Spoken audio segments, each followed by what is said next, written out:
আসসালামু আলাইকুম প্রিয় শিক্ষার্থীরা, সবাই কেমন আছো? আশা করি সবাই ভালো আছো। সো এসএসসি যারা এইচএসসি শিক্ষার্থী আছো, অর্থাৎ ইন্টারমিডিয়েটের যে শিক্ষার্থী আছো, সো তোমাদের যে প্রিপোজিশন আছে, আজকে প্রিপোজিশনের একটা ক্লাস নিয়ে আসলাম। অর্থাৎ আজকের ক্লাসটা তুমি যদি মনোযোগ দিয়ে দেখো, তাহলে প্রিপোজিশন একেবারে তোমার কাছে পানির মতো সহজ হয়ে যাবে। ফার্স্ট অফ অল তোমার কিছু শব্দের অর্থ তোমার জানতে হবে, ঠিক আছে? যেমন এই যে এখানে দেখো আমি কিছু শব্দ লিখে রাখছি, এই শব্দের অর্থগুলো তোমার একটু মুখস্থ করতে হবে। টু অর্থ কি? প্রতি, হ্যাঁ, বা দিকে, ঠিক আছে? তারপর হচ্ছে অফ, অফ অর্থ এর, অ্যাট প্রতি বা নির্দেশক, ঠিক আছে? অ্যাট অর্থ কি? প্রতি, উইথ সাথে, ফর, হ্যাঁ, জন্য, তারপরে কি? ইনটু মধ্যে, অ্যাবাউট সম্পর্কে বা সম্বন্ধে, অ্যাজ যেমন বা হিসেবে, বিটুইন দুইয়ের মধ্যে বোঝায়, টুয়ার্ড অর্থ কি? দিকে, ফ্রম হতে, বিফোর পূর্বে, আফটার পরে, উইদাউট ছাড়া, অ্যাগেনিস্ট বিরুদ্ধে, অ্যারাউন্ড চারপাশে, অ্যাক্রস ব্যাপিয়া, উইদিন মধ্যে, তারপর হচ্ছে অ্যামং সবার মধ্যে বুঝাতে, ঠিক আছে? অ্যামং দ্বারা কি বোঝায়? মানে সবার মধ্যে বুঝাতে এই অ্যামং, হ্যাঁ, ওয়ার্ডটা ব্যবহার করা হয়। তারপর হচ্ছে সিন্স হতে বা থেকে, যে কোনো একটা, হয় হতে না হয় থেকে। থ্রু, থ্রু অর্থ মধ্য দিয়ে, ওভার উপরে, আপন উপর। একটা হয়েছে এই যে এখানে দেখো যে এটা হচ্ছে ওভার, ওভার অর্থ কি? উপরে, ঠিক আছে? ওভার অর্থ উপরে, আর আপন অর্থ উপর। এই যে আপন, আপন অর্থ কি? উপর। তারপর হচ্ছে ইন মধ্যে, বিলং নিচে, বাই পাশে বা ধারা, আন্ডার নিচে বা অধীনে, বিসাইড পাশে, অন উপরে। এখন কথা হলো এই যে শব্দগুলো আমি দেখাইলাম, এই শব্দগুলো তোমার টানা মুখস্থ করতে হবে। তুমি যদি প্রিপোজিশনে যদি ভালো করতে চাও, ঠিক আছে, তাহলে হ্যাঁ, ফার্স্ট অফ অল তোমার এই শব্দগুলো অবশ্যই তোমার মুখস্থ করতে হবে, ঠিক আছে? এই জন্য আমি তোমাদেরকে রিকোয়েস্ট করব যে এই শব্দগুলো, প্রত্যেকটা শব্দ তোমরা একেবারে টানা মুখস্থ করবা। এরপরে দেখো কিছু নিয়ম সম্পর্কে তোমাদের সাথে একটু আলোচনা করব, ঠিক আছে? একেবারে আজকের ক্লাসটা তুমি যদি দেখো, প্রিপোজিশনে তুমি বস হয়ে যাবে। অর্থাৎ প্রিপোজিশন এমনভাবে আজকে তোমারে বুঝাবো, ঠিক আছে? প্রিপোজিশন তোমার কাছে পানির মতো সহজ হয়ে যাবে, ঠিক আছে? সো আর আজকের ক্লাসটা মনোযোগ দিয়ে সবাই দেখবা। সো আমি কিভাবে বুঝে একটু খেয়াল করো সবাই। দেখো এখানে অ্যাট, ঠিক আছে? অ্যাট দ্বারা কি বুঝে বলো তো? সবচেয়ে ছোট সময়ের ক্ষেত্রে অ্যাট বসে, মানে সব থেকে ছোট সময়, ঠিক আছে? সব থেকে ছোট সময়ের ক্ষেত্রে কি বসে? অ্যাট বসে, হ্যাঁ। আর এই হর্স, হর্স অর্থ কি? ঘন্টা। যেমন আমি এখানে একটা এক্সাম্পল দিছি, দেখো যে অ্যাট 5 PM বা AM, PM বা AM যে কোনো একটা বসাবা, তাহলে কি 5 PM। তাহলে 5 PM মানে কি? মানে 5টা বাজে। কয়টা বাজে বলো তো? 5টা। তাহলে এটা একটা ছোট সময় না? বলো, এটা একটা ছোট সময় না? ধরো এখন 5টা বাজে, তাহলে কি এটা একটা ছোট একটা সময় কিন্তু, মানে এটা বুঝতে পারছো? তারপর হচ্ছে এখানে দেখো এই যে এই 12 o'clock, ঠিক আছে? এখন এই যে 12 অর্থ কি? 12, মানে 12টা বাজে এখন, ঠিক আছে? তাহলে এই 12-র আগে তোমার কি করতে হবে? অ্যাট বসাতে হবে, কারণ এই যে সবচেয়ে ছোট সময়ের ক্ষেত্রে অ্যাট বসে, ঠিক আছে? এই জন্য এই দেখো এখানে কি বসবে? তাহলে এখানে একটা অ্যাট বসবে, যে অ্যাট 12 o'clock। এই ও দিয়ে কিন্তু অফ দা বোঝায়, ঠিক আছে? সো এটা আশা করি সবাই জানো। এরপরে দেখো, এরপরে খেয়াল করো যে এখন ঘন্টার চেয়ে বড় কে বলো তো? দিন। এই যে ঘন্টা, ঘন্টার চেয়ে বড় কে বলো তো? ডে, মানে দিন। দিনটা ঘন্টার চেয়ে বড়, তাহলে দিন ও তারিখ, হ্যাঁ, দিন ও তারিখের ক্ষেত্রে অন বসে। মনে রাখবা, দিন আর তারিখের ক্ষেত্রে কি বসে? অন বসে। আচ্ছা, আমি একটু এক্সাম্পল দিই, দেখো অন 16 ডিসেম্বর, ঠিক আছে? তাহলে এই যে 16 ডিসেম্বর, ঠিক আছে, এটা কিন্তু একটা তারিখ, ঠিক আছে? 16 ডিসেম্বর কি এটা কিন্তু তারিখ, এবং এই 16 ডিসেম্বর এই তারিখটাই কিন্তু একটা দিন, বুঝতে পারছো? আবার দেখো অন ফ্রাইডে অথবা ওয়ান সানডে অথবা ওয়ান স্যাটারডে, ঠিক আছে? তাহলে এই যে ওয়ান ফ্রাইডে, ঠিক আছে, এই ফ্রাইডেটা কি বলো তো? এই ফ্রাইডে হচ্ছে দিন, একটা দিন বুঝে। আর এই 16 ডিসেম্বর, এই 16 ডিসেম্বর কি একটা তারিখ, এই তারিখটা কি একটা দিন না? বলো, এই 16 ডিসেম্বর কি একটা দিন না? এটা কিন্তু তারিখ, তারিখটা কি একটা দিন, একই কথা। তাহলে কি দিন ও তারিখের ক্ষেত্রে অন বসে, বুঝতে পারছো? আশা করি সবাই বুঝতে পারছো। এখন দেখো যে এই যে দিন গেল, দিনের চেয়ে বড়, হ্যাঁ, দিনের চেয়ে বড় যা আছে, হ্যাঁ, সব কিছুর ক্ষেত্রে ইন বসে। অর্থাৎ দিনের থেকে বড় যা যা আছে সব কিছুর ক্ষেত্রে কি বসে? ইন বসে। এই কথাটা একটু মাথায় রেখো। যেমন উইক, তারপর হচ্ছে মন্থ, তারপর হচ্ছে ইয়ার মানে সপ্তাহ, মাস, বছর, হ্যাঁ, এইগুলো, তারপর হচ্ছে দশক, শতক, অযুত, লক্ষ, মানে এইগুলো আর কি। অর্থাৎ দিনের থেকে বড় যেগুলো আছে সেইগুলো সব মানে ওই সমস্ত ক্ষেত্রে কি বসে? ইন বসে। এক কথায় বুঝতে হবে তোমার। যেমন এখানে আমি এক্সাম্পল দিচ্ছি, দেখো এক্সাম্পল দিয়ে আরও একটু ক্লিয়ার করে দিই তোমাদের কাছে, যে ইন এ উইক, ঠিক আছে? তাহলে এই দেখো এই উইক অর্থ কি বলো তো? সপ্তাহ। তাহলে এই সপ্তাহটা কি দিনের থেকে বড় না? বলো। তারপরে লিখছি দেখো জানুয়ারি, ঠিক আছে? এখন এই জানুয়ারিটা কি বলো? দিনের থেকে বড় না? জানুয়ারি কিন্তু একটা মাস, এই জন্য এর আগে কি বসাইছি? ইন বসাইছি, বুঝতে পারছো? তারপর হচ্ছে 1996, এই 1996 কি একটা বছর। তাহলে এই বছর মানে লম্বা সময়, এই সময়ের আগে কি হবে? ইন হবে। অর্থাৎ এই যে দিন আছে না, দিনের চেয়ে বড় যা যা আছে সব কিছুর ক্ষেত্রে, হ্যাঁ, মানে সব কিছুর ক্ষেত্রে কি হবে? ইন শব্দটা বসবে। এই জন্য in a week, in a January, in a 1996, ঠিক আছে? আশা করি এটা একেবারে সোজা, এটা সবাই বুঝতে পারছো, ঠিক আছে? তারপরে যদি কেউ না বুঝো, সো ওই অংশটা একটু বারবার দেখবা, আশা করি বুঝতে পারবা, বা কমেন্ট করে আমাকে জানাইতে পারো। হ্যাঁ, অবশ্যই আমি এটার উপর একটা ভিডিও মানে একটা লাইভ ক্লাস নিয়ে আসব। ওই লাইভ ক্লাসে তোমাদের বিগত বছরের কোশ্চেনগুলো সলভ করে দেব। আচ্ছা, রুলস নং 1, ঠিক আছে? 1 নাম্বার রুলস আমি একটু দেখাই। বাই উইথ, বাই আর উইথের ব্যবহার, হ্যাঁ, বাই কোথায় বসে, উইথ কোথায় বসে, এটার ব্যবহারটা আমি একটু দেখাই দেবো তোমাদেরকে, খেয়াল করো। দেখো, যে ব্যক্তি কাজটি করে তার পূর্বে বাই বসে, বুঝতে পারছো? কোনো ব্যক্তি, হ্যাঁ, বা কাজ, ওই কাজটার পূর্বে কি বসে? বাই বসে। এই কথাটা মাথায় রেখো, বাই বসে। এবং যে জিনিস বা বস্তু বা হাতিয়ার দ্বারা কাজটি করে, কোনো জিনিস, হ্যাঁ, বা কোনো বস্তু বা কোনো হাতিয়ার, ঠিক আছে, এই জিনিস, বস্তু বা হাতিয়ার দ্বারা যদি, হ্যাঁ, কোনো কাজ করে তার পূর্বে উইথ বসে, মনে রেখো। তাহলে কি বাই কোথায় বসে? যে ব্যক্তি কাজটি করে, ঠিক আছে, কোনো ব্যক্তি কাজ করে বা কাজের পূর্বে কি বসে? বাই বসে। আর উইথ কোথায় বসে?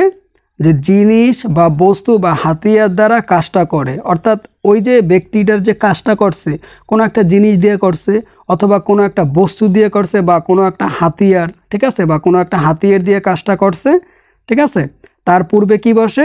উইথ বসে। এক্সাম্পল দিয়ে আমি আরও ক্লিয়ার করে দিচ্ছি, খেয়াল করো।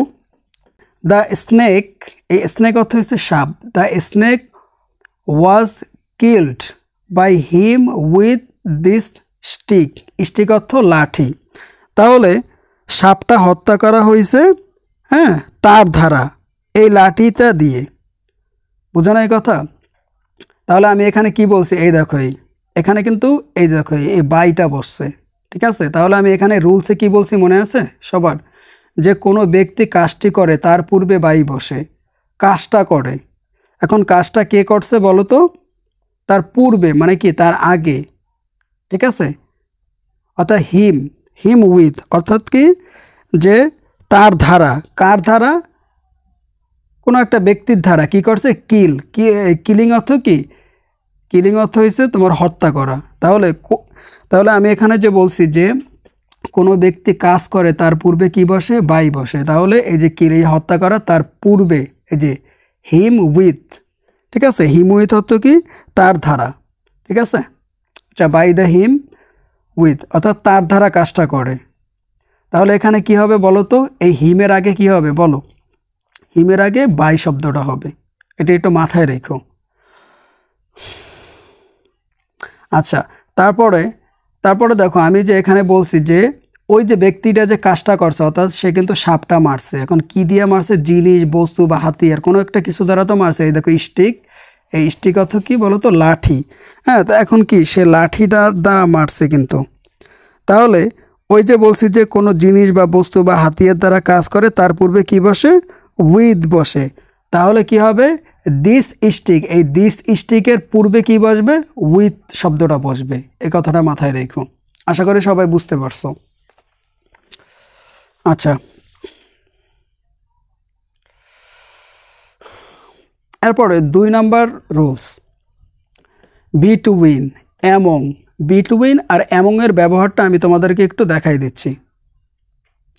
2 এর মধ্যে বুঝালে বিটুইন, ঠিক আছে? যদি 2 এর মধ্যে বুঝায় তাহলে বিটুইন বসে, এবং 2 এর অধিক মানে 2 থেকে বেশি যদি 2 জন বুঝায় তাহলে বিটুইন বসে। আর 2 জনের বেশি যদি বুঝায়, 3 জন, 4 জন, 5 জন, 10 জন, ঠিক আছে, 2 এর অধিক যদি বুঝায় তাহলে অ্যামং বসে। আশা করি বুঝতে পারছো। যদি 2 জন বুঝায়, কোনো 2 জন ব্যক্তি বা দুই সব মানে 2 দ্বারা যদি কিছু যদি বুঝায় তাহলে বিটুইন। আর যদি 2 এর অধিক যদি বুঝায় তাহলে কি হয়? অ্যামং। ঠিক আছে, অ্যামং বসে। একটা এক্সাম্পল দিয়ে ক্লিয়ার করে দিচ্ছি, দেখো। Divide the fruits between the 2 brothers. ঠিক আছে, ডিভাইড অর্থ কি? আলাদা করা, ঠিক আছে, অথবা কি? ভাগ করা। ডিভাইড অর্থ কি? আলাদা করা অথবা কি করা? ভাগ করা। হ্যাঁ, দ্য ফ্রুটস অর্থ কি? ফল। বিটুইন দ্য 2 ব্রাদার্স অর্থাৎ কি? 2 জন, এই 2 অর্থ কি? 2 জন ব্রাদার্স অর্থাৎ 2 জন ভাইয়ের মধ্যে কি করলাম? ভাগ করে দিলাম ফল। 2 জন ভাইয়ের মধ্যে কি করলাম? ফল ভাগ করে দিলাম। তাহলে 2 ব্রাদার্স, দ্য 2 ব্রাদার্স, এর আগে কি বসবে বলো তো? বিটুইন বসবে। কেন বিটুইন বসবে? যে 2 এর মধ্যে বুঝালে বিটুইন বসে, আমি কিন্তু আগেই বলছি, ওই জন্য বিটুইন বসছে। একেবারে সিম্পল। তারপরে বলছি যে এই যে 2 এর অধিক বুঝালে অ্যামং বসে। এক্সাম্পল দেখো, যে ডিস্ট্রিবিউট, এই distribute the tiffin among all the student. টিফিনগুলো বিতরণ করে দাও সকল স্টুডেন্টদের মধ্যে। অর্থাৎ সকল স্টুডেন্ট দ্বারা কি বুঝাইছে বলো তো? সকল স্টুডেন্ট দ্বারা বুঝাইছে যে 2 এর থেকে বেশি মানে অনেক স্টুডেন্টদের মধ্যে কি করো? টিফিনটারে কি করো? ডিভাইডেড অর্থাৎ কি? ভাগ করে দাও বা আলাদা করে দাও বা ভাগ করে দাও। ঠিক আছে, তাহলে তোমার এখানে কি হবে বলো তো? অ্যামং বসবে। কি বসবে? অ্যামং বসবে। অল দ্য স্টুডেন্ট, তাহলে কি বসবে? অ্যামং করবে। আমি কিন্তু রুলসে বলে দিছি যে 2 এর মধ্যে অধিক বুঝালে অ্যামং বসে। ঠিক আছে, এই জন্য অ্যামং বলছে। এই যে অল দ্য স্টুডেন্ট, এই অল দ্য স্টুডেন্টের আগে কি বসবে? অ্যামং কথাটা বসবে। আশা করি সবাই বুঝতে পারছো। এরপরে রুলস নাম্বার 3, ইন এবং অ্যাটের ব্যবহার। হ্যাঁ, বড় স্থানের পূর্বে ইন এবং ছোট স্থানের পূর্বে অ্যাট বসে। মাথায় রেখো, বড় স্থানের পূর্বে ইন এবং ছোট স্থানের পূর্বে অ্যাট বসে। এক্সাম্পল দিয়ে ক্লিয়ার হয়ে যাবে। I live at Dhanmondi in Dhaka. ঠিক আছে, মানে আই লিভ ইন মানে আমি বাস করি, কি করি? ধানমন্ডি ইন ঢাকা, অর্থাৎ আমি কি করি? ধানমন্ডিতে বাস করি, ঢাকার মধ্যে ধানমন্ডি। ঠিক আছে, তাহলে কি বলছে? বড় স্থানের পূর্বে ইন বসে এবং ছোট স্থানের পূর্বে অ্যাট বসে। তাহলে এই ঢাকাটা কিন্তু বড় আর ধানমন্ডিটা কিন্তু ছোট। কেন ছোট? ঢাকার ভিতরে ধানমন্ডি, তার মানে ধানমন্ডি এই এলাকাটা ছোট। ঠিক আছে, তাহলে ছোট স্থানের আগে কি বসে? অ্যাট বসে, আমরা রুলসে পড়ছি। এবং বড় স্থানের পূর্বে কি বসে? পূর্বে মানে আগে কি বসে? ইন বসে। আশা করি সবাই বুঝতে পারছো। দেখো রুলস নাম্বার 4 দেখো, ইন এবং ইনটুর ব্যবহার। কোনো কিছুর মধ্যে বা ভিতরে যদি অবস্থান করে তাহলে ইন বসে। হ্যাঁ, অর্থাৎ মনে করো তুমি একটা ঘরের মধ্যে, ঠিক আছে, বা ঘরের ভিতরে তুমি কি করতেছো? অবস্থান করতেছো, মানে বসে আছো। ঠিক আছে, বা তুমি কলেজের ভিতরে বসে আছো। ঠিক আছে, মানে ওইখানে অবস্থান করতেছো, ওখান থেকে লড়তেছো না, মানে ওইখানে স্থির হয়ে বসে আছো। হ্যাঁ, সেই ক্ষেত্রে কি বসে? ইন বসে, মনে রাখো। এরপরে তুমি যদি হেঁটে হেঁটে যদি যাও কোনো জায়গায়, যদি হেঁটে হেঁটে যাও, অর্থাৎ তুমি যদি গতিশীল অবস্থায় যদি থাকো বা গতিশীল অবস্থায় হেঁটে হেঁটে হেঁটে হেঁটে যাওয়া মানে কি গতিশীল অবস্থায় থাকা, ঠিক আছে। যদি গতিশীল অবস্থায় থাকো তাহলে ইনটু বসে, কথাটা বুঝতে হবে। তুমি যদি মনে করো একটা ঘরের ভিতর অথবা একটা সেমিনারের ভিতর অথবা কলেজের ভিতর যদি বসে থাকো, একটা জায়গায় যদি স্থির হয়ে বসে থাকো, ভিতরে কলেজের ভিতর বা স্কুলের ভিতর যদি বসে থাকো একটা জায়গায়, তাহলে ওইটার আগে কি বসে? ইন বসে। আর তুমি যদি হেঁটে হেঁটে যদি কলেজের দিকে যাও বা স্কুলের দিকে যাও, ঠিক আছে, মানে তুমি যদি হাঁটতে থাকো মানে চলমান অবস্থায় থাকো মানে গতিশীল অবস্থায় থাকো, তাহলে কি বসে তার আগে? মানে তখন কি বসে? ইনটু বসে। আচ্ছা, এক্সাম্পল দিয়ে আরেকটু ক্লিয়ার করে দিচ্ছি, একটু খেয়াল করো সবাই। The PMs were in the parliament. The PMs were in the parliament. এমপিরা ছিল পার্লামেন্টের ভিতরে, ঠিক আছে। ওই যে বলছি, ধরো তুমি একটা ঘরের ভিতরে আসো, মানে ওই এমপিরা কি করছে? পার্লামেন্টের ভিতরে বসে ছিল, ঠিক আছে। এটা তো সবাই বুঝতে পারছো, আশা করি এটা না বোঝার মতো কিছু নাই। আর ওইটা যদি এরকম হয় যে দ্য পিএম মানে কি prime minister entered into the parliament, ঠিক আছে। অর্থাৎ প্রাইম মিনিস্টার মানে কি প্রধানমন্ত্রী কি করলো? হেঁটে হেঁটে যাচ্ছে, ঠিক আছে। মানে পার্লামেন্টের দিকে কি করতেছে? উনি হেঁটে হেঁটে যাচ্ছে। প্রধানমন্ত্রী কি করতেছে? হেঁটে হেঁটে যাচ্ছে। তাহলে কি হবে? প্রধানমন্ত্রী এইভাবে যদি হেঁটে হেঁটে যায় তাহলে কি হবে বলো তো? ইনটু হবে। কি হবে? ইনটু হবে, ঠিক আছে। এই কথাটা মাথায় রেখো, এইটাই বলছি, আর কিচ্ছু না। এটা না বোঝার মতো কিছু নেই। প্রিপোজিশন অনেকের কাছেই কঠিন লাগে বা মাথার উপর দিয়ে চলে যায়। সো আজকের ক্লাসটা যদি দেখো, প্রিপোজিশন তোমার কাছে ইজি হয়ে যাবে, এমনভাবে আমি বুঝাবো তোমাদেরকে, ঠিক আছে। এরপরে দেখো নাম্বার 5, ওয়ান, ইন, অ্যাট, এই তিনটার ব্যবহার। দিন বা তারিখের মানে দিন বা তারিখ, ঠিক আছে, এর আগে অন বসে। দিন, মনে রাখো, দিন এবং তারিখ এর আগে কি বসে? অন বসে। মাস বা বছরের আগে ইন বসে। মাস বা বছরের আগে ইন বসে এবং নির্দিষ্ট সময়ের পূর্বে অ্যাট বসে। এটা কিন্তু মাথায় রেখো। এটা কিন্তু মেডিকেল, ঢাবি, বুয়েট বিভিন্ন জায়গায় এই প্রশ্নগুলো আসে, এই যে অ্যাটের ব্যবহার। তাহলে আমি একটু এক্সাম্পল দিয়ে আরেকটু ক্লিয়ার হয়ে যাবে। দেখো, I meet the Prime Minister at 4 PM. I meet the Prime Minister মানে আমি মিট মানে কি আমি দেখা করব দ্য প্রাইম মিনিস্টার মানে প্রধানমন্ত্রীর সাথে, হ্যাঁ, অ্যাট 4 PM মানে এখানে কি করছে বলো তো? নির্দিষ্ট একটা তারিখ বুঝাইছে। মানে কি এই যে 4 PM, এই 4 PM এ কি করব? আমি প্রধানমন্ত্রীর সাথে কি করব? দেখা করব। এটাই বুঝাইছে। দিন ও তারিখের ক্ষেত্রে কি দিন বা তারিখের আগে অন বসে। দিন ও তারিখের আগে অন বসে। তাহলে দিন ও তারিখ কোনটা বলো তো? এই যে মনডে, ঠিক আছে। এরপর দেখো অন মনডে, এই মানডে কিন্তু একটা দিন, ঠিক আছে। মানডে একটা দিন না, বলো। তাহলে এই দিনের আগে কি বসে? অন বসে। আমি কিন্তু বলছি, রুলসে কিন্তু বলছি দিনের আগে অন বসে এবং বলছি মাস বা বছরের আগে ইন বসে।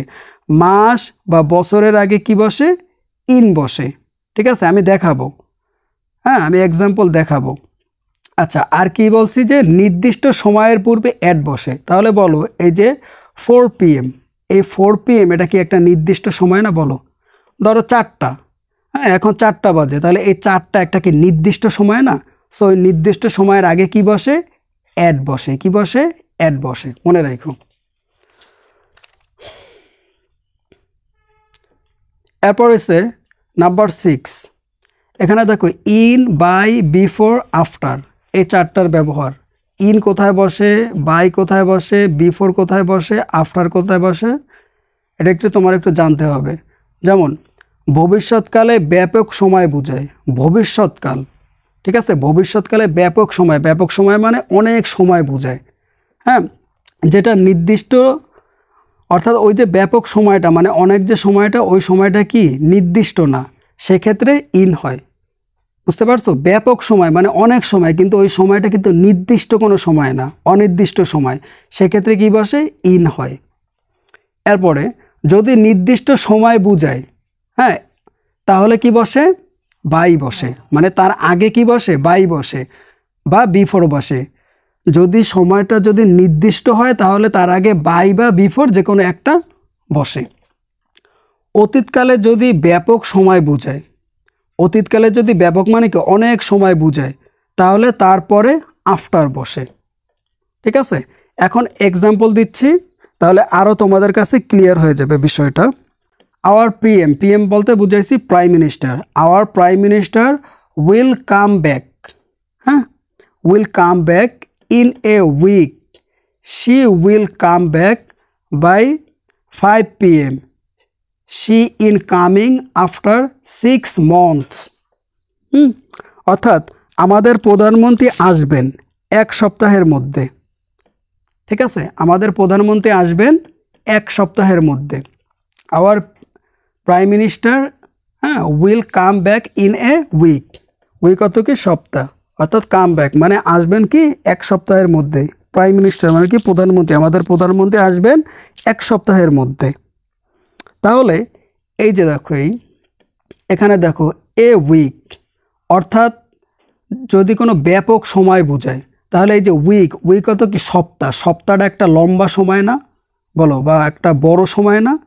এটা কি ছোট সময়, ঘন্টা বা দিন এরকম ছোট সময়? ছোট সময় না, এটা কিন্তু লম্বা সময়, মানে ব্যাপক সময় বোঝায়। হ্যাঁ, কিন্তু এটা কিন্তু নির্দিষ্ট না। ঠিক আছে, এটা কিন্তু নির্দিষ্ট না। যদি নির্দিষ্ট না হয় তাহলে কি বসে বলো তো? 1 বসে। আমি কিন্তু রুলসে শিখেছি, এই জন্য এই দেখো 1 এ উইক। ঠিক আছে, 1 এ উইক, এই জন্য ইন হবে, ইন, হ্যাঁ, ইন এ উইক, এই জন্য আমি ইন ব্যবহার করছি। এরপরে দেখো she will come back by 5 PM। সে 5টার মধ্যে আসবে, অর্থাৎ এই যে সে 5টার, এতক্ষণ কিন্তু অনির্দিষ্ট ছিল, এখন কিন্তু নির্দিষ্ট হয়েছে। সে নির্দিষ্ট একটা সময় আসবে, সেই সময়টা কি 5টা, মানে 5 PM। অর্থাৎ সে কি আসবে? She will come back by 5 PM, অর্থাৎ সে কী করবে? 5টার সময় আসবে। যদি এরকম নির্দিষ্ট একটা সময় বুঝে, এরকম 5টা, এই 5টা কিন্তু একটা নির্দিষ্ট সময়, নির্দিষ্ট সময় যদি বুঝে তাহলে তার আগে কি বসে? বাই বসে। আমি কিন্তু রুলসে বুঝাইছি। ঠিক আছে, এরপরে দেখো যে she in coming after 6 months, অর্থাৎ সে আসতেছে 6 মাস পরে। বুঝতে পারছো? সে আসতেছে কি পরে? 6 মাস পরে। তাহলে আমি এখানে কিন্তু বইলে দিছি যে যদি নির্দিষ্ট সময় বুঝায় তাহলে আগে কি বসে? বাই বা বিফোর বসে। এই যে বাই বসাইছো, তুমি চাইলে এখানে বিফোরও বসাইতে পারো। এই যে দেখো রুলসে আমি কিন্তু বলছি যে অতীতকালে যদি ব্যাপক অর্থ, ব্যাপক মানে কি অনেক সময় বুঝায়, তাহলে তারপরে আফটার বসে অতীতকালে। এখানে দেখো যে she in coming after 6 months, অর্থাৎ সে আসবে, এটা কিন্তু অতীতকালে, অতীতে সে আসবে, অর্থাৎ অতীতকালে যদি বুঝে, অর্থাৎ সে আসবে 6 মাস পরে। সে কিন্তু 6 মাস পরে আসবে, এটা অতীত বুঝাইছে। তাহলে কি হবে? তার আগে আফটার হবে। ঠিক আছে, আফটার 6 months, এই যে এই জন্য আফটার বসাই দিছি। ঠিক আছে, আশা করি সবাই বুঝতে পারছো। এই যে আফটার বসাই দিছি, আশা করি সবাই বুঝতে পারছো। একেবারে সিম্পল, না বোঝার মতো কিছু নাই। তারপরে যদি কেউ না বুঝো, সো ওই অংশটা একটু বারবার দেখবা, তাহলে তুমি আশা করি বুঝতে পারবা। তারপরে যদি না বুঝো কমেন্ট করে জানাইও। লাইভ ক্লাসে আমি আরও বিস্তারিত বলে দেব। লাইভ ক্লাসে তোমরা সবাই থাইকো। এরপর হচ্ছে 7 নম্বর রুলস, ইন, অন, টু। ঠিক আছে, এই 3টার ব্যবহার, ইনের ব্যবহার, অনের ব্যবহার, টু এর ব্যবহার। সীমার মধ্যে অবস্থান করলে ইন বসে। হ্যাঁ, যদি একটা সীমার মধ্যে অবস্থান করে তাহলে ইন বসে। সীমার বাহিরে, যদি সীমার বাহিরে অবস্থান করে তাহলে টু বসে। সীমার মধ্যে উপরিভাগে অবস্থান করলে অন বসে। এখন এই কথাটার মানে অনেকেই বুঝো নাই। ঠিক আছে, অনেকেই এই কথাটার মানে বুঝো নাই, আমি একটু বুঝাই দিচ্ছি। Dhaka is in the middle of Bangladesh, অর্থাৎ ঢাকা কি বাংলাদেশের মধ্যে। ঠিক আছে, ঢাকাটা কার মধ্যে বলো তো? বাংলাদেশের মধ্যে। তাহলে আমি রুলসে কি বলছি? যে সীমার মধ্যে যদি অবস্থান করে তাহলে বাংলাদেশ, এই বাংলাদেশের যে সীমা, এই সীমার মধ্যে কি এই ঢাকা, বাংলাদেশের সীমার মধ্যেই কি ঢাকা, যদি সীমার মধ্যে অবস্থান করে, হ্যাঁ, তাহলে কি হবে? তাহলে ইন বসবে। তাহলে কি? Dhaka is in the middle of Bangladesh. বুঝতে পারছো? আশা করি সবাই বুঝতে পারছো। এই ক্ষেত্রে আমি কি করব, এখানে ইন বসাই দেব। সো আমি কিন্তু ইন বসাই দিছি, এই দেখো এই ইন। তারপর দেখো Myanmar is to the south of Bangladesh, অর্থাৎ বাংলাদেশের দক্ষিণে মায়ানমার। সাউথ অর্থ দক্ষিণ, অর্থাৎ বাংলাদেশের দক্ষিণে কি মায়ানমার। তাহলে এখানে আমি কিন্তু বলছি যে সীমার বাহিরে অবস্থান করলে টু বসে, তাহলে মায়ানমার ইজ টু, এই ইজের পর কি বসাবা, টু কথাটা বসাবা। এই যে এই টু কথাটা বসাবা। টু যদি সীমার ভিতরে অবস্থান করে তাহলে ইন বসাবা, সীমার ভিতরে অবস্থান করলে ই বসাবা, আর সীমার বাইরে অবস্থান করলে টু বসাবা। The south of Bangladesh. এরপরে দেখো mount Everest is on the north of Nepal, অর্থাৎ কি নেপালের উত্তর প্রান্তের উপরিভাগে মাউন্ট এভারেস্ট অবস্থিত। তাহলে আমি কি বলছি বলতো, যে এই যে সীমার মধ্যে উপরিভাগে অবস্থান করলে অন বসে, অর্থাৎ নেপাল, ধরো এই জায়গাটা হচ্ছে নেপাল, এই নেপালের ভিতরে কিন্তু মাউন্ট এভারেস্ট, এই পাহাড়টা কিন্তু নেপালের ভিতরে, তাহলে এটার অবস্থান কোথায় বলো তো, উপরিভাগে। এইটা দেখো এই নিচ থেকে আস্তে আস্তে আস্তে আস্তে এই উপরের দিকে গেছে, উপরিভাগে অবস্থিত, কিন্তু সীমার মধ্যে। এই যে মায়ানমার, এই মায়ানমারের সীমার মধ্যে, মানে মায়ানমারের ভিতরেই এই মাউন্ট এভারেস্ট, কিন্তু এটা কোথায় অবস্থিত, উপরের দিকে অবস্থিত, উপরের দিকে চলে গেছে। ঠিক আছে, এই ক্ষেত্রে কি বসে বলো তো, অন বসে। এই জন্য এটি লিখছি যে মাউন্ট এভারেস্ট ইজ অন, এই ইজের পর কি বসাবা, এখানে অন বসাবা। The north of Nepal. ঠিক আছে, আশা করি বুঝতে পারছো। ইন, টু, অন, এই তিনটার ব্যবহার আশা করি সবাই বুঝতে পারছো। যদি এরপরও না বুঝো, যে অংশটা বুঝো না এই অংশটা বারবার দেখবা, হয়ে যাবে, আশা করি হয়ে যাবে। কোনো কঠিন বিষয় না, একেবারে সহজভাবে বুঝাইছি, একেবারে সহজভাবে বুঝাইছি। এরপরে 8 নম্বর রুলস, খেয়াল করো, ক্লাসটা অনেক বড় হয়ে যাচ্ছে, দ্রুত শেষ করব। 8 নম্বর রুলস, অর্থাৎ 10টা রুলসের মাধ্যমে শেষ হয়ে যাবে, একেবারে খতম হয়ে যাবে। বিসাইড, তারপর হচ্ছে বিসাইডস, অর্থাৎ এখানে এস নাই, এখানে এস আছে, কোনখানে এস হবে কোনখানে এস হবে না সেইটার ব্যবহারটা একটু দেখা দিচ্ছি, একটু খেয়াল করো। পাশের অর্থে, যদি পাশে অর্থে হয় তাহলে বিসাইড বসে। এছাড়াও, এছাড়াও অর্থে বসে, মানে এছাড়াও এমন যদি অর্থ হয়, অর্থটা যদি এমন হয় যে এছাড়াও, ঠিক আছে, এমন অর্থ যদি হয় এছাড়াও, তাহলে কি বসে, বিসাইড বসে। এখন এইটা অনেকের মাথায় ঢুকে নাই, আমি একটু এক্সাম্পল দিই, তাহলে বিষয়টা ক্লিয়ার হয়ে যাবে। খেয়াল করো সবাই, যে she sat beside me, see side beside me, অর্থাৎ সে আমার পাশে বসেছিল।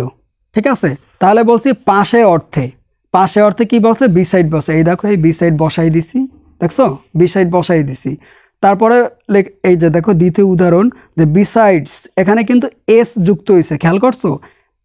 Apply I like a grapes, এই গ্রেপস অর্থ কি, গ্রেপস অর্থ হচ্ছে আঙ্গুর ফল। ঠিক আছে, তাহলে এই যে, তাহলে এখানে কি বলছে, এছাড়াও, এছাড়াও কি অ্যাপল, অ্যাপল আই লাইক আঙ্গুল ফল, এছাড়াও অ্যাপল এবং আঙ্গুল ফল কি আমার পছন্দ, আই লাইক মানে কি আমার পছন্দ। তাহলে এছাড়াও ক্ষেত্রে, এছাড়াও এমন যদি অর্থ হয়, এছাড়াও এরকম যদি অর্থ হয়, তাহলে তুমি কি করবা, বিসাইড কথা, মানে বিসাইড মানে এখানে এস যুক্ত করবা, বুঝতে পারছো। এছাড়াও এই ক্ষেত্রে তুমি এসটা যুক্ত করবা, আর কিচ্ছু না, এটা কঠিন কিছু না, একেবারে সোজা। এরপর দেখো মেডিকেলে কিন্তু এই ধরনের কোর্সের এসে থাকে, সবাই একটু খেয়াল করো, যারা মেডিকেল টার্গেট সবাই খেয়াল করো। তারপর দেখো 9 নম্বরে আন্ডার, বিলো। আচ্ছা, কোনো তলের নিচে থাকলে, কোনো তলের নিচ, অর্থাৎ খাটের নিচ, খাটের নিচ এটা একটা তল, আচ্ছা ওইটাই বলছে যে কোনো তলের নিচে থাকলে আন্ডার, এবং তল স্পর্শ করে থাকলে বিলো। যে কোনো তলের নিচে থাকলে, অর্থাৎ ধরো যে খাটের নিচে যদি কিছু থাকে তাহলে কি হয় বলো তো, আন্ডার লিখবা। আর যদি এই যে দেখো তল স্পর্শ করে, অর্থাৎ তুমি খাটের নিচে একটা ধরো যে তোমার একটা ট্রাঙ্ক আছে, হ্যাঁ, এখন ধরো এইটা হচ্ছে তোমার ট্রাঙ্ক, এই ট্রাঙ্কের নিচে এই ব্যাগটা রাখলাম, এইভাবে ব্যাগটা রাখলাম, তাহলে এই যে ব্যাগটা, এই ব্যাগটা কিন্তু এই ট্রাঙ্করে স্পর্শ করে আছে, কিন্তু নিচে আছে, নিচে আছে, ঠিক আছে। এরকম যদি নিচে থাকে তাহলে কি হয় বলো তো, বিলং হয়, বিলং ব্যবহার হয়। এক্সাম্পলতেই ক্লিয়ার হয়ে যাবে। দেখো, put the box under the bed, বেডের নিচে বাক্সটা রাখা, এটা হচ্ছে প্রথম উদাহরণ। হ্যাঁ, তাহলে এই যে বেডের নিচে যদি হয়, এই যে দ্য বেড অর্থাৎ কি বেডের নিচে, ঠিক আছে, পুট দ্য বক্স, বেডের নিচে কি আছে, বক্সটা আছে, তাহলে সেই ক্ষেত্রে কি ব্যবহার হবে, আন্ডার কথাটা ব্যবহার হবে, মাথায় রেখো আন্ডার। যদি তোমার বেড মানে কি তোমার বিছানা মানে তোমার খাটের নিচে, হ্যাঁ, বা কোনো কিছু নিচে যদি থাকে কিছু, সেই ক্ষেত্রে কি হবে, আন্ডার কথাটা হবে, মনে রাখো এটা। তারপর হচ্ছে there is a bag belong the trunk, অর্থাৎ ধরো যে ওই যে তোমার একটু আগে আমি উদাহরণ দিলাম যে একটা ট্রাঙ্কের নিচে তুমি যদি একটা ব্যাগ রাখো, তাহলে কি ওই ট্রাঙ্কটারে কি ওই ব্যাগটা স্পর্শ করে আছে, মানে টাচ করে আছে, ঠিক আছে।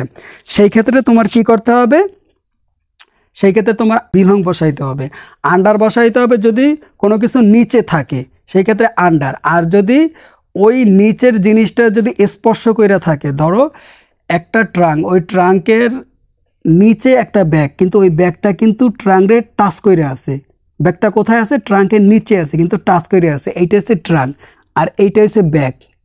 হ্যাঁ, এখন এই ব্যাগটা এই ট্রাঙ্কে টাচ করে আছে, ঠিক আছে। তাহলে এরকম যদি টাচ করে থাকে ব্যাগটা, তাহলে এই ব্যাগের পরে কি বসে বলো তো, বিলং বসে, ঠিক আছে, দ্য ট্রাঙ্ক।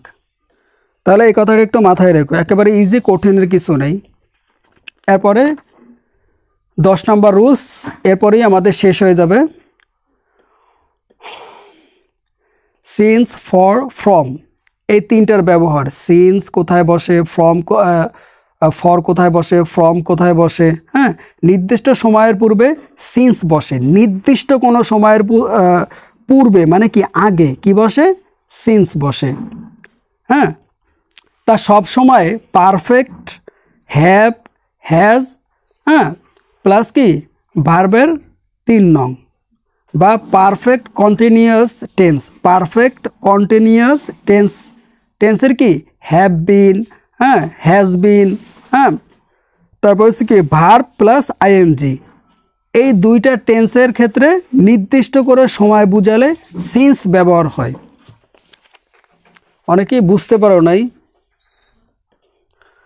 এক্সাম্পল দিয়ে বুঝাই দেবো, অসুবিধা নেই। যে ফর ব্যাপক সময়ের পূর্বে বসে, মানে ব্যাপক সময় মানে অনেক সময়, ঠিক আছে, অনেক সময় এক্ষেত্রে কী বসে, ফর বসে। যাই হোক, আমি একটা এক্সাম্পল দিই, তাহলে তোমাদের কাছে বিষয়টা আরও ক্লিয়ার হয়ে যাবে। সেটা একটু দেখো, যে এখানে দেখো ইট হ্যাজ বিন, এই যে হ্যাভ বিন, হ্যাজ বিন, আমি কিন্তু একটু আগে উদাহরণ দিছি, হ্যাঁ, রুলসে কিন্তু পড়ছি হ্যাভ বিন, হ্যাজ বিন, ঠিক আছে। রেইনিং সিন্স ফ্রাইডে, বৃষ্টি হচ্ছে শুক্রবার থেকে, ফ্রাইডে অর্থ কি শুক্রবার, রেইন অর্থ কি বৃষ্টি, রেইনিং অর্থাৎ চলমান বোঝায়, যেটাকে ওই যে বলছিলাম যে ভার্ব প্লাস আইএনজি বসবে, রুলসে কিন্তু আমি বলছিলাম ভার্ব প্লাস আইএনজি, ঠিক আছে, এই যে আইএনজি বসছে, এই যে রেইনিং, এই রেইনিং, ঠিক আছে, সিন্স ফ্রাইডে। আচ্ছা, তাহলে এই যে রেইনিং, ঠিক আছে, এই যে ফ্রাইডে, এই ফ্রাইডের আগে তাহলে তুমি কি বসাবা বলো তো, সিন্স, এই সিন্স এই কথাটা তুমি একটু বসাবা। এরপরে দেখো 2 number example, they it has been raining for a long time. হ্যাঁ, এখানে একটু খেয়াল করো, এখানে যেটা বলছে যে বৃষ্টি হচ্ছে একটা দীর্ঘ সময় ধরে। হ্যাঁ, week it didn't rain for January, অথবা 1 সপ্তাহ ধরে, week it didn't rain for January, অথবা কি 1 সপ্তাহ ধরে, ব্যাপক সময় ধরে যদি হয়, হ্যাঁ, তাহলে কি বসে, ফর বসে। আমি কিন্তু রুলসে কিন্তু বইলে দিছি, ঠিক আছে, খেয়াল করছো, এ লং টাইম, হ্যাঁ, তাহলে কি বলছে যে ফর এই কথাটা বসছে, খেয়াল করো,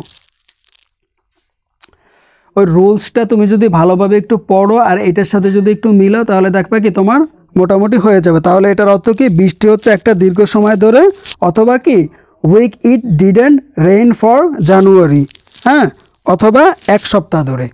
ঠিক আছে, তাহলে কি লং টাইম যদি হয় অথবা ওই যে ব্যাপক সময় যদি হয়, এই যে লং টাইম ব্যাপক সময় এর পূর্বে কি বসে, ফর বসে। আমি কিন্তু রুলসে কিন্তু বুঝাই দিচ্ছি, আশা করি সবাই বুঝতে পারছো, আশা করি সবাই বুঝতে পারছো। আচ্ছা, তাহলে আমাদের এই 10টা রুলস কিন্তু শেষ হয়ে গেল।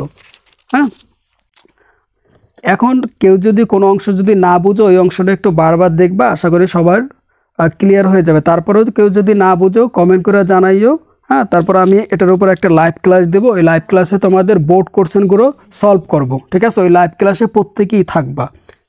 আর একটা জিনিস বাকি আছে যে অ্যাপ্রোপ্রিয়েট প্রিপোজিশন, এইটা কিন্তু এটা কিন্তু খুবই গুরুত্বপূর্ণ। অ্যাপ্রোপ্রিয়েট প্রিপোজিশন এইটা না জানলে কিন্তু হবে না। তো অ্যাপ্রোপ্রিয়েট প্রিপোজিশন এটা কি জানো, তোমার একটু মুখস্থ করতে হবে, মুখস্থ বিদ্যা মুখস্থ করতে হবে।